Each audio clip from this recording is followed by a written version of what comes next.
E aí, tudo bem? Que tal? Hoje a nossa aula é de botânica e vai tratar de um assunto chamado transpiração e fisiologia do transporte das seivas. Vamos começar falando da transpiração. Quando a gente fala em transpiração vegetal, é diferente da transpiração animal. A nossa transpiração é por gotas, ou seja, a transpiração líquida, enquanto que a transpiração nos vegetais é vapor. Então, os vegetais perdem água na forma de vapor através das suas folhas por uma estrutura chamada estômatos. Então, nós temos assim, a transpiração ela é estomática. 95% da transpiração é estomática, mas as plantas também respiram por outras partes, como, por exemplo, pelo seu caule, através de orifícios que existem na sua casca, chamadas de lenticela. Então, nós também dizemos que as plantas têm transpiração lenticelar. Isso corresponde a cerca de 5% do total. Então, podemos dizer que, quando os estômatos estão abertos, a planta está perdendo água, ela está transpirando. Agora, as lenticelas nunca fecham. Elas estão sempre abertas e, por isso, a transpiração ela é constante, seja de dia ou de noite, se for o caso. Beleza? Vamos, então, falar um pouquinho dos mecanismos responsáveis pela abertura e fechamento dos estômatos. Mas antes, deixa eu te relembrar um pouco a anatomia, a estrutura de um estômato. Então aqui você está observando um estômato formado por duas células estomáticas ou guarda, tanto faz o nome. Os cloroplastos, que é onde vai acontecer a fotossíntese. O ostíolo, que é a abertura por onde vão transitar os gases. E aqui você tem um outro desenho mais completo, mostrando, de novo, duas células estomáticas e as células companheiras que vão fornecer água para o estômato. Justamente, é a dinâmica da entrada e saída de água que vai permitir com que o ostíolo abra ou feche, e aí a água vai sair na forma de vapor, os gases vão transitar por aqui. Detalhe para a parede celular. De um lado ela é bem delgada, do outro ela é bem espessa. Isso mostra que a resistência da parede desse lado é menor do que aqui. Então, quando a célula estomática estiver se enchendo de água, a tendência é essa parede aqui se distender mais do que essa. Então, o estômago vai crescendo para fora. E aí vai puxando a parede mais espessa, abrindo o ostíolo. Os mecanismos que regulam a abertura e fechamento do estômago são dois. É o chamado de fotoativo e de hidroativo. O que seria o mecanismo fotoativo? Em resumo, é o mecanismo que permite o aumento de concentração de substâncias dentro das células estomáticas. Ou seja, é um mecanismo que permite com que as células estomáticas se tornem hipertônicas. E aí ela usa alguns mecanismos. O que o fotoativo faz? Permite que aconteça a fotossíntese, ou seja, no mecanismo fotoativo, a fotossíntese acontece através dos cloroplastos, aumentando a concentração de glicose na célula. Outra coisa que acontece é que o amido que lá existe, ele também vai se transformar em glicose. Então você tem na célula estomática, na presença de luz, um aumento considerável de glicose, que vai ser uma substância solúvel e que vai, no caso, se diluir na água, aumentando as concentrações dentro da célula estomática. Outra coisa que acontece também nesse momento é uma permeabilidade, ou seja, uma grande movimentação do íon potássio, entrando na célula estomática, aumentando ainda mais as concentrações osmóticas, ou seja, as concentrações do citoplasma. Então você tem, no citoplasma da célula, então você tem duas coisas importantes acontecendo. Primeiro, aumenta a concentração de glicose. E segundo, aumenta a concentração do íon potássio. Essas duas substâncias vão aumentar, então, vão fazer com que essa célula se torne hipertônica. E aí inicia-se o segundo mecanismo, que é o hidroativo. Vejam que a célula agora está hipertônica. O que vai acontecer? A célula se torna, então, permeável, começa a absorver água. A pressão osmótica interna é muito grande e ela começa a absorver água. A água, então, vem da célula companheira. Lembra da célula companheira? Então, a célula companheira começa a fornecer água para a célula estomática e ela vai, então, enchendo. Lembra da diferença de resistência da parede celular? Então, ela vai enchendo, o estômago vai enchendo para o lado e vai abrindo o ostíolo. Então, eu te expliquei para você o mecanismo fotoativo e hidroativo que permite a abertura do ostíolo e assim o estômago vai se abrindo para permitir a saída de gases ou a entrada de gases. Tudo que eu te expliquei para abrir, agora é só fazer o contrário. Ou seja, para eu fazer o ostilo fechar, ou o estômago fechar, eu tenho então que diminuir a taxa de glicose e a taxa de potássio, não é não? A glicose então começa a ser transformada em amido, que é insolúvel naquela situação, e o potássio começa a sair da célula estomática e volta para a célula companheira. Eu tenho agora uma situação não mais hipertônica nas células estomáticas, mas hipotônicas. Nessa situação, as células guarda, aquelas que estão do lado, elas estão muito mais concentradas nas suas soluções. Em resumo, o que vai acontecer? A água agora começa a sair da célula estomática e vai para a célula companheira. E aí o estômago começa a murchar. Se murcha, ele vai voltando a fechar o ostilo. Tranquilinho? Aumenta a glicose e potássio, o estômago abre. Diminui as concentrações de glicose e potássio, as células murcham e fecham o ostilo. Detalhe. Isso tudo muito bem explicadinho, tudo muito lindo, mas o vegetal não quer saber quando se encontra a seguinte condição. Está muito quente, tem muita luz, logo deveria ter muita fotossíntese, mas existem mecanismos ainda não muito bem estudados que simplesmente ignoram o mecanismo fotoativo e hidroativo e assume o controle da célula estomática e a célula estomática então fecha, ou seja, os estômagos se fecham. Então preste atenção, quando são dias muito quentes, quando são dias bastante ensolarados e quentes ao mesmo tempo, a planta ela tem como regra principal não perder água. Ela não quer desidratar. Então mecanismos alternativos assumem o controle dos estômagos e vão fechá-los, evitando a desidratação. Então, resumindo a ópera, nós temos a seguinte situação. Isso que é importante. Quando os estômagos estiverem hipertônicos, eles vão abrir. Tá? Quando os estômagos estiverem hipotônicos, eles vão fechar. Não esquece disso. E dá depois uma revisadinha nos mecanismos fotoativos. Beleza? Vamos agora ver aqui um desenho comigo, para tu entender melhor e fixar o que eu acabei de explicar. Aqui nós temos o estômago, lembra? Tá? E aqui um equipamento para simular, né? Uma engenharia para simular a abertura e fechamento dos estômagos. Imagina que aqui é uma torneirinha, tá? E aqui é um cano que vai permitir com que essa estrutura se encha de água. Então aqui tem uma parede de grande resistência, aqui de menor resistência. Então quando isso aqui estiver recebendo, quando esse tubinho estiver recebendo água, vai estar simulando uma célula estomática. E aí a tendência, vocês vão ver o resultado dessa história. Vamos lá?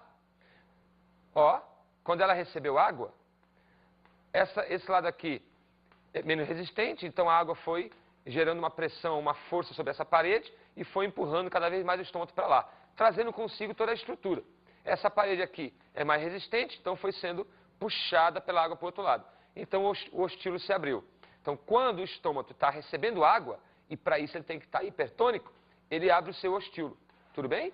Ele abre o ostilo. Quando ele perde água, imagina agora que aqui a água estivesse saindo, e isso tem que estar hipotônico, o estômago. Então, quando ele está perdendo água, a tendência é diminuir as pressões internas e o ostilo então fecha, fechando então o estômago. Vamos ver um outro esquema para reforçar mais ainda essa abertura e fechamento dos estômagos. Vem comigo aqui, ó. Deixa eu me localizar aqui. Beleza, olha só. Aqui o estômago está fechado. Observem que ele está em processo de abrir o ostilo. Observem aqui que o potássio está entrando na célula estomática. Então aqui quem é a variável é o potássio, não mais a glicose. E por isso, dentro da célula, ela vai ficando hipertônica devido ao potássio, o íon potássio. Isso vai fazer com que a pressão osmótica de absorção de água seja muito grande. Então esta célula vai começar a inchar, inchar, inchar, reforçando. Ela está se tornando hipertônica e por isso absorve água, fazendo com que, devido à diferença das resistências de membrana, da parede celular, o ostilo se abra. Tranquilo? Em contrapartida, o potássio aqui está saindo, diminuindo as concentrações internas, fazendo com que estas células aqui se tornem hipotônicas, e aí, nessa condição, o meio externo agora vai absorver, vai sugar água. A pressão osmótica de perda de água é grande. E aí, sem água, esta célula vai murchar e, blum, fechou o ostilo. Esse mesmo mecanismo aqui eu posso já, trocando os potássios com glicose, aumenta a glicose, aumenta a glicose, aumenta a glicose, bum, abriu o ostilo. Glicose vai virar amido, vira amido, vira amido, vira amido, bum, fechou o ostilo. Tudo bem? Então nós temos aí glicose, amido e o potássio como as substâncias que vão determinar a dinâmica do fluxo, a dinâmica de abertura e fechamento dos ostilos, ou seja, quem vai dizer para onde vai a água são essas substâncias que eu te coloquei aí. Não é possível mais que você não saiba a transpiração. Tá beleza? Vamos agora falar dos transportes das seivas, bruta e elaborada. Isso mesmo, existem dois tipos de seiva. A seiva bruta é aquela formada por água e sais minerais. Já a seiva elaborada é aquela formada pela fotossíntese, ou seja, cheia de compostos orgânicos, como glicose, água, etc. Tranquilo? Vamos começar explicando o transporte da seiva bruta. E para isso, tu tem que ter uma noção espacial. A seiva bruta, ela começa a se formar lá na raiz. Quando a raiz absorve água e sais minerais, ela vai subindo pelos vasos chamados xilema e vão chegar na folha. E aí a folha vai usar essa água e esses minerais para realizar sua fotossíntese. Só para fazer um paralelo, na folha vai acontecer a fotossíntese, ela vai produzir a seiva elaborada e ela vai descer pelo xilema, pelo floema, né, os vasos floema, e vão chegar até a raiz, se espalhando por toda a planta, vão chegar até a raiz, nutrindo todos os tecidos possíveis. Quais são os fenômenos responsáveis pelo transporte da seiva bruta? Vamos lá. Transpiração é o primeiro. Depois tu tens capilaridade. Depois tu tens tensão e coesão molecular. Pressão atmosférica. Esses 4 fenômenos vão agir desde o momento da absorção da raiz até a subida nas folhas, a seiva bruta. Tá legal? Vamos começar então com a absorção da seiva nas raízes. Para isso, tu tem que ter a seguinte ideia na cabeça. De novo, eu preciso que você saiba que sempre a água vai na direção de onde existe maior concentração de solutos. A água sempre vai migrando para onde tem mais solutos. Então a situação é simples. Dependendo do solo, a água pode sair da raiz ou pode entrar na raiz. Outra coisa importante é que tu tem que ter em mente a seguinte. Não é qualquer parte da raiz que vai absorver água. Existem algumas regiões muito específicas, como no caso, os pelos absorventes. Então a raiz está cheia de pelinhos e esses pelos têm capacidade de absorver água e depois essa água vai chegar, então, no vaso xilema que vai subir até a folha. Bem, para a água entrar nos pelos, os pelos têm que estar como hipertônicos. Aí eles vão absorver a água do solo. Essa água já pode entrar naturalmente, desde que os pelos estejam hipertônicos. Ou os pelos terão que ficar hipertônicos. Se os estômatos tiverem que ficar hipertônicos, eles vão ter que fazer o seguinte. Eles vão ter que absorver minerais. Então os minerais vão entrar no pelo, e aí o pelo vai ficar hipertônico e depois vai absorver água. Tá legal? Então regra é, para a água entrar nos pelos absorventes, os pelos têm que estar hipertônicos e aí depois eles absorvem água. E uma vez que a água esteja no pelo, ele agora vai, essa água por osmose vai passando do pelo para uma próxima célula, que por sua vez para uma outra célula, e assim vai, até chegar numa região da raiz chamada de endoderme. E aí a coisa muda de figura. Até então a água estava seguindo seu fluxo natural. Por fora das células ou por dentro das células, não importa. Mas quando a água chega na endoderme, ali vai existir um controle da água antes de chegar nos tecidos xilema. Existe uma estrutura na endoderme chamada de faixa de Caspari. Vamos ver a ação da faixa de Caspari aqui numa imagem. Primeiro vou te localizar, tá? Olha só. Isso aqui é uma raiz. Eu sei que é uma raiz porque eu tenho, por exemplo, aqui os pelos absorventes, tá? E aqui o detalhe, né, da endoderme. Observem para essas manchas em azuis, que são as faixas de Caspari. Observem também que a água está entrando no pelo absorvente e aqui está uma via mostrando que ela vai chegar aqui nos xilemas da vida. E aí o cara recortou aqui e fez uma ampliação do processo. Essa aqui seria então a faixa de Caspary, ela fica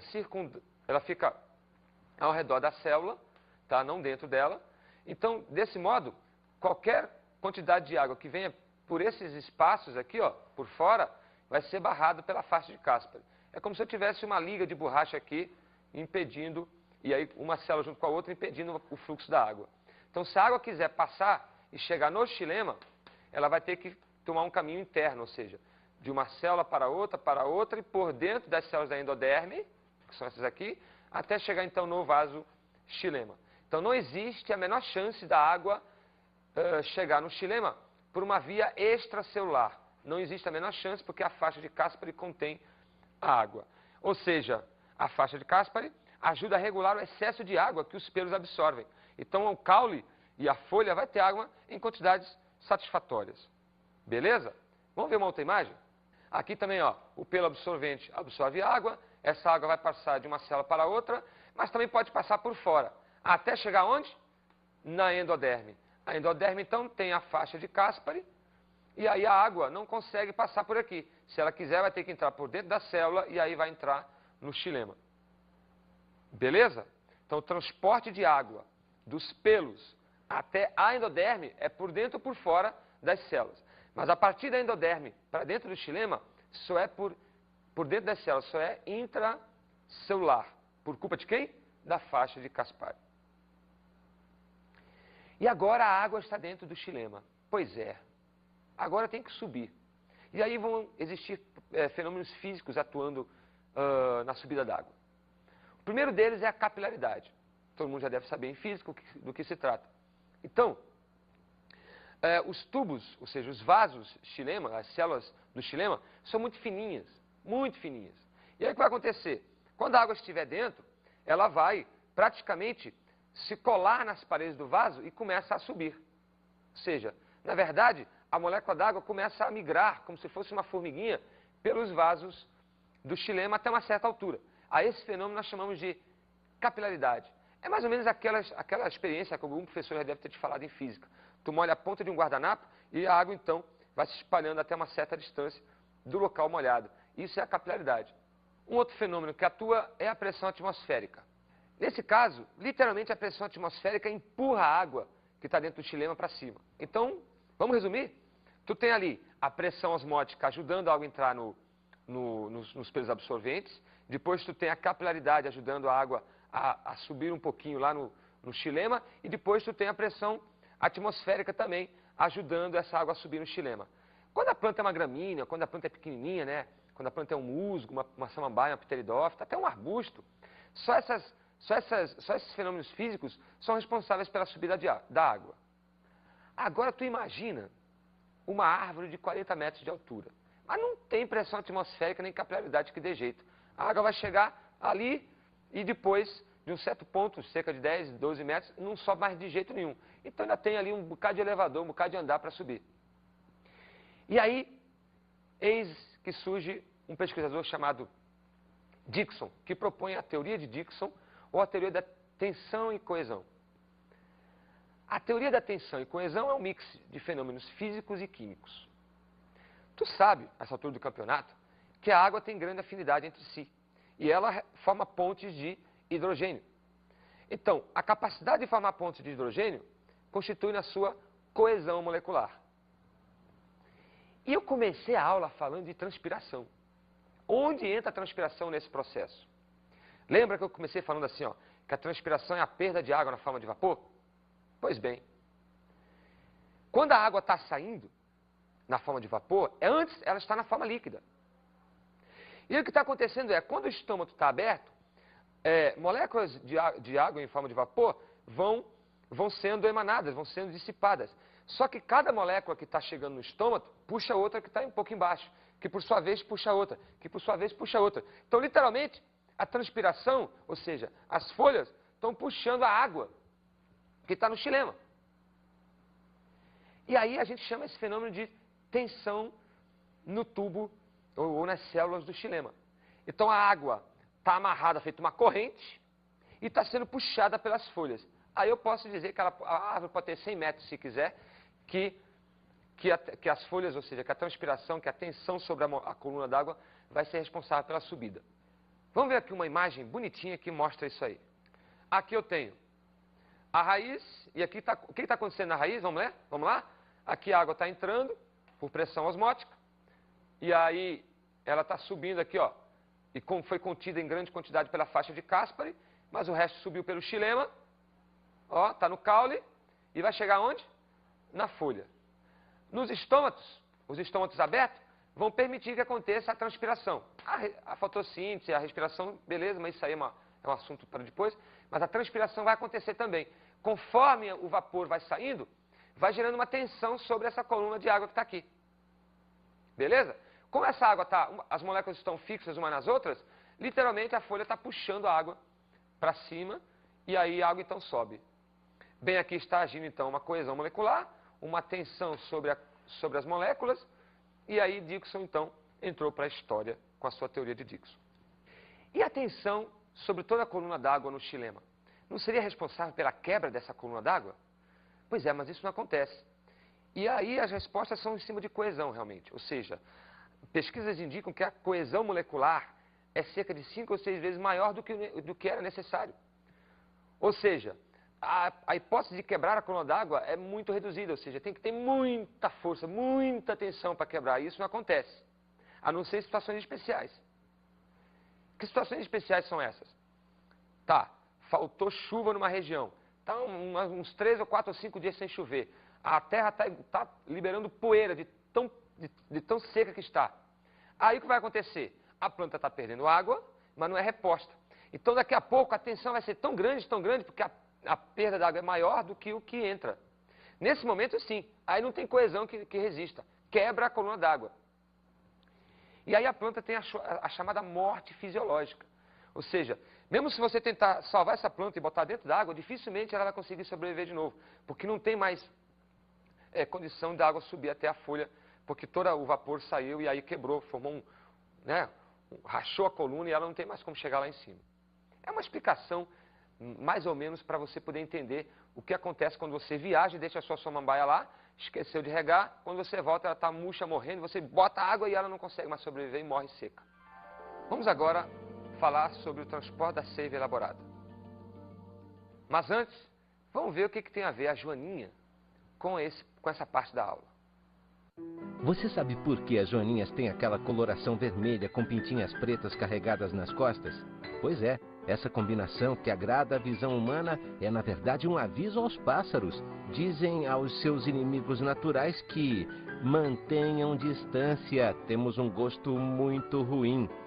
As joaninhas, intituladas de Coleópteros coccinelídeos, além de serem muito bonitinhas, são extremamente benéficas ao homem e à natureza.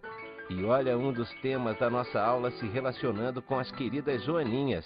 Essa ação beneficente deve-se ao fato deste inseto alimentar-se de pulgões, bichos que sugam a seiva das plantas, podendo causar sérios prejuízos a elas. Viram a importância da joaninha? Ela matando ou regulando a população de pulgões, vai diminuir uma praga sobre a planta. No caso, o pulgão está sugando a seiva elaborada, os nutrientes da planta, e impede que a planta se prolifere, ou seja, aumente de volume, ou crie suas flores, ou seus frutos, enfim. É uma praga o pulgão para a lavoura. A joaninha, nesse contexto, está fazendo o chamado controle biológico. E quem está, então, realmente, fisiologicamente, envolvido com a seiva elaborada? De novo, aquela base de raciocínio. Osmose. Em resumo, a seiva elaborada, produzida na folha, ela vai ter que descer. Literalmente, ela vai ter que escorregar, célula por célula, do floema até chegar nas raízes, no caule, etc, etc. Para isso, vai ter que sempre haver uma diferença de concentração entre uma célula e outra.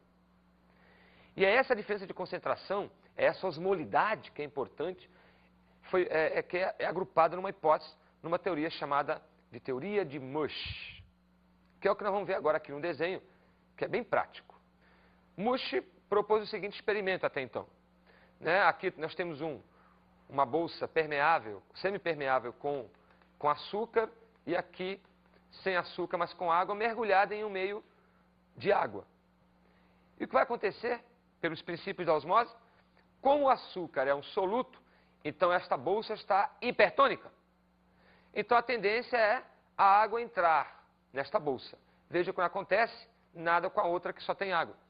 Então o Mush propôs o seguinte: as células que tiverem hipertônicas vão absorver água e vão se diluir. E aí, é claro, se a célula que absorveu água está mais diluída, ela está menos concentrada do que aquela que não absorveu água. É lógico. E a tendência é essa que absorveu a água, perder agora a água para as outras que não absorveram água. E assim, Mush propôs a sua hipótese. Células que estão muito hipertônicas absorvem água, se tornam menos hipertônicas. As outras células embaixo, que estão mais hipertônicas, vão absorver água das células de cima, que por sua vez vão se diluir, que por sua vez agora vão estar menos hipertônicas do que as de baixo, que por sua vez as de baixo vão absorver águas da de cima. E assim vai até chegar na raiz. Olha só esse desenho aqui. As células da raiz e do caule absorvem a seiva bastante diluída das células da folha. Mas como é que a célula da folha formula essa diluição? Ou seja, como é que ela consegue diluir a sua seiva a tal ponto dela descer, escorregar até as células inferiores? Esse é o mecanismo de Mush. Segundo Mush, essa célula aqui, ela está bastante concentrada por causa da fotossíntese, mas ela vai absorver água das células do xilema que estão menos concentradas. Por sua vez, ela dilui sua concentração.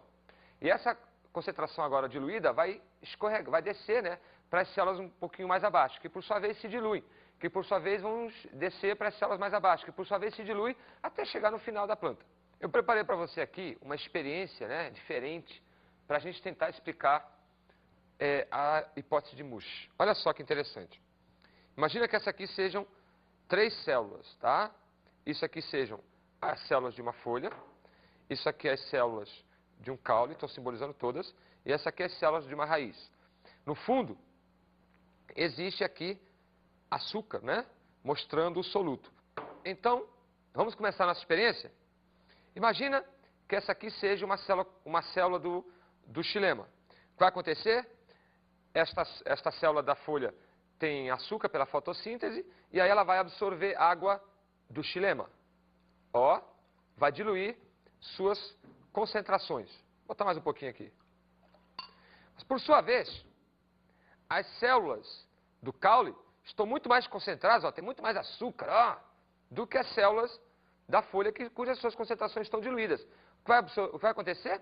Esta célula aqui vai absorver água, ó, da célula da folha. Olha aí, ó.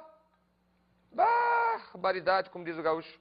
E olha só, esta célula agora do caule, ela está com a sua solução bem mais diluída do que as células da raiz, por exemplo. E aí o que vai acontecer? As células da raiz absorvem, ó, olha aí, absorvem a seiva do caule. Você está vendo então que por mais que a seiva esteja se concentrando, ela está sempre mais diluída, a anterior está sempre mais diluída do que a posterior. Outra coisa que não está mostrada aqui na experiência é que as células estão usando parte dessa seiva. Então ela não vai chegar na íntegra como na experiência. As células estão usando, estão gastando açúcar para funcionar e tal, como deve ser. Então sempre sobra um pouquinho de seiva para passar para baixo. Em resumo, as células inferiores sugam a seiva das células superiores. Era isso que eu tinha para te falar sobre a transpiração e o transporte das seivas. Um assunto muito importante, para você se é vestibulando, por exemplo, grava bem isso aí, porque sempre tem uma questãozinha.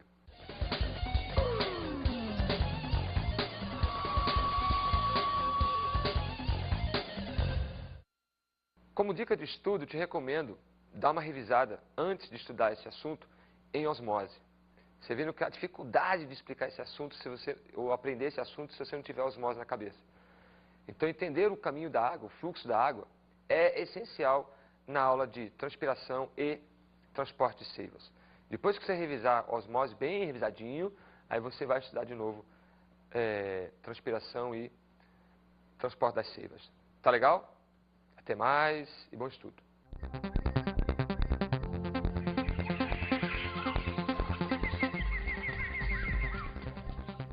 Na aula de hoje estudamos a fisiologia da transpiração e fisiologia do transporte das seivas. A transpiração é um fenômeno de perda de água na forma de vapor pelos estômatos. Os mecanismos que explicam são o fotoativo, que consiste no aumento das concentrações, e o hidrativo, que consiste na entrada d'água ou saída d'água dos estômatos para sua abertura ou fechamento.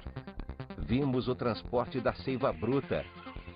A seiva bruta é transportada através de fenômenos como transpiração, a tensão e coesão molecular da água, capilaridade e pressão atmosférica. E o transporte da seiva elaborada. A seiva elaborada desce das folhas até as raízes, sempre por princípios de osmolidade, diferença de concentrações, segundo a teoria de Mush. Bons estudos!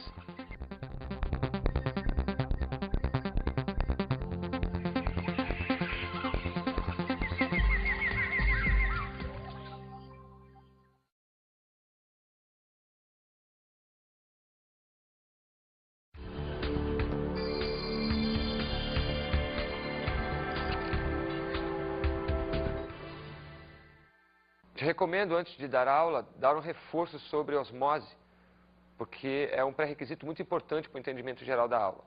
Se quiser realizar algumas experiências, pode fazer o seguinte: levar um cacto para a aula e fazer um corte, e aí você vai ver que vai surgir umas gotas, e essas gotas então são seivas. E o aluno então vai ver a gota se formando, a seiva sendo derramada, ou pode, em casa, pegar uma plantinha dessas que vem no mercado, um vasinho, e deixar uma semana sem regar. E aí você vai ver, ou duas, enfim. E aí você vai ver que ela vai começar a murchar. Quando ela começar a murchar e o solo estiver bastante poeirento, bastante seco, leva para a aula, e aí o aluno vai começar a compreender o que está acontecendo fisiologicamente com a planta. Enfim, práticas sempre são muito didáticas. Até mais e bom trabalho.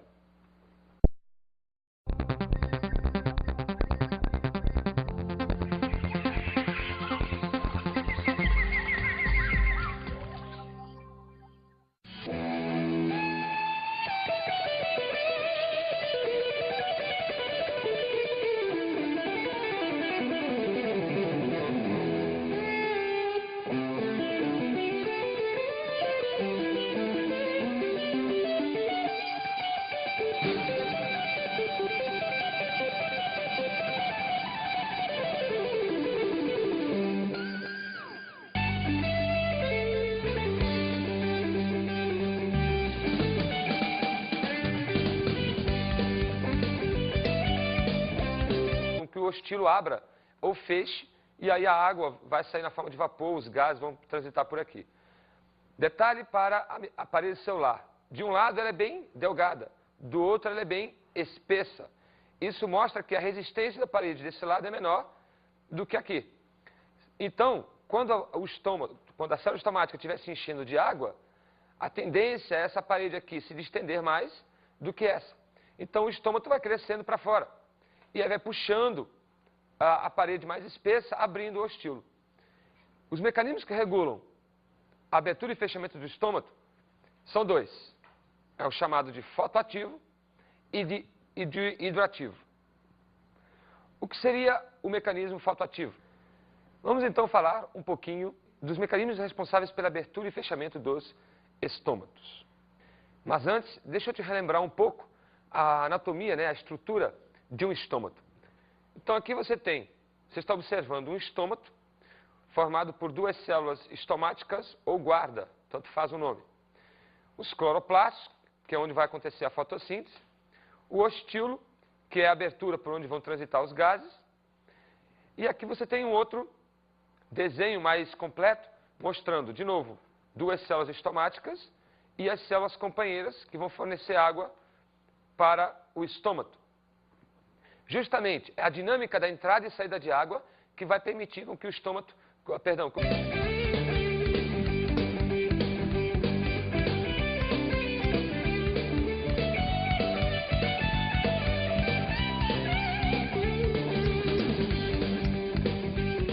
E aí, tudo bem?